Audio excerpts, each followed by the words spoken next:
व्यक्ति के जीवन में आलस्य एक बाधा है जो उसे उसके लक्ष्य तक पहुंचने से रोकती है। आइए गौतम बुद्ध की इस प्रेरक कहानी से जाने कि आलस्य का मूल कारण क्या है और किस तरह उसे अपने मन मस्तिष्क से हटाया जा सकता है।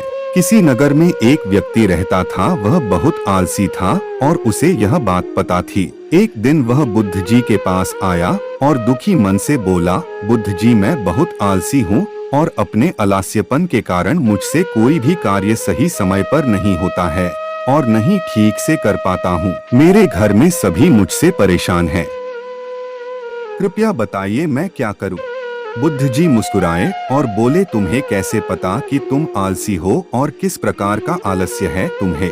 व्यक्ति ने कहा, मुझे यह तो ठीक से नहीं पता कि आलस्य वाकई में क्या होता है, लेकिन यह जो भी है बहुत बुरा है। बुद्ध जी ने कहा, आलस्य एक मानसिक अवस्था होती है जो एक विचार है, भाव है जिसे इंसान अपने अंदर लाता है।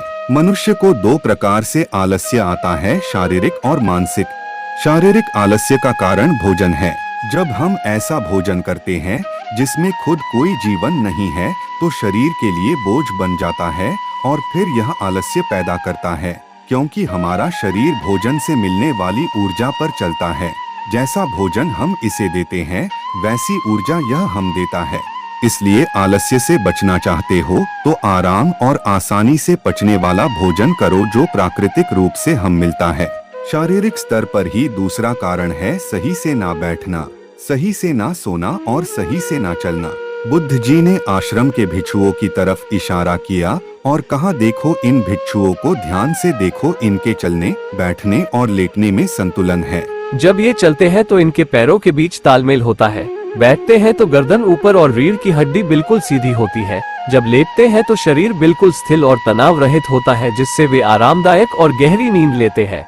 व्यक्ति बोला, क्या पर्याप्त नींद आवश्यक है? बुद्ध बोले, हाँ, ना कम ना अधिक। यदि रात को पर्याप्त नींद नहीं लेते हो तो कल का दिन आलस्य और थकान से भरा होगा। व्यक्ति ने कहा, आपने सच कहा, यह मैंने भी महसूस किया है। बुद्ध बोले, शारीरिक स्तर पर तीसरा कारण है सुबह जल्दी ना उठना।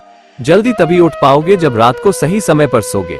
तुम्हारा आलस्य सिर्फ उन्हीं कार्यों को करने से रोकता जिन्हें करने की बड़ी वजह नहीं होती है। बुद्ध ने कहा, मेरी बात ध्यान से सुनो, जहाँ स्पष्टता है और कार्य करने की बड़ी वजह वो आलस्य हो ही नहीं सकता। वो व्यक्ति गौतम बुद्ध से बोला, मुझे आलस्य का सारा खेल समझ आ गया।